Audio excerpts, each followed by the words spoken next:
एकनाथ शिंदेंनी शिवसेनेमध्ये केलेल्या बंडाला 3 वर्ष पूर्ण झालेत. दरम्यान शिंदेंच्या याच बंडासंदर्भात झी 24 तासच्या टू द पॉइंट या कार्यक्रमात ठाकरेंचे आमदार भास्कर जाधवांनी रोखठोक मत व्यक्त केलंय. शिवसेनेत झालेली फूट उद्धव ठाकरेंना टाळता आली असती. नाराज आमदारांना जाऊ न देता त्यांना रोखता आलं असतं. मात्र शिंदे फुटल्यावर सर्वांनी बघ्याची भूमिका घेतली असं रोखठोक मत भास्कर जाधव यांनी व्यक्त केलंय.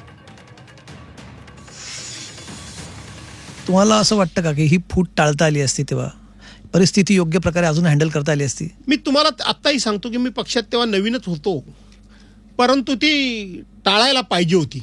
टाळता आली असती का, हा माझा कसं आहे की 80 तासामध्ये पवार साहेबांनी बंड मोडून काढलं होतं. एक चांगलं उदाहरण आपल्या समोर होतं. पहिल्यांदा देवेंद्र फडणवीसांनी काँग्रेसबरोबर सरकार बनवलं, राष्ट्रवादी काँग्रेसबरोबर सरकार बनवलं. उद्धव साहेबांनी नाही बनवलं. जाणीवपूर्वक हा विषय मागे टाकला जातोय. पण पवार साहेबांनी खूप कौशल्याने ते बंड मोडून काढलं. थोडासा सर्वांनी मिळून हा अनुभव पणाला लावायला पाहिजे होता. आणि तिथं जे सदस्य पहिले गेले ते हातातून गेले होते आणि बाकीचे रोखून जर आम्ही धरले असते तर आज महाराष्ट्रामध्ये चित्र वेगळं दिसलं असतं. म्हणजे ही परिस्थिती योग्य प्रकारे हँडल झाली नाही असंच तुमचा एक खोरा दिसतोय. मला सांगता येणार नाही, परंतु त्यावेळेला उद्धव साहेब जेमतेम उठून बसत होते.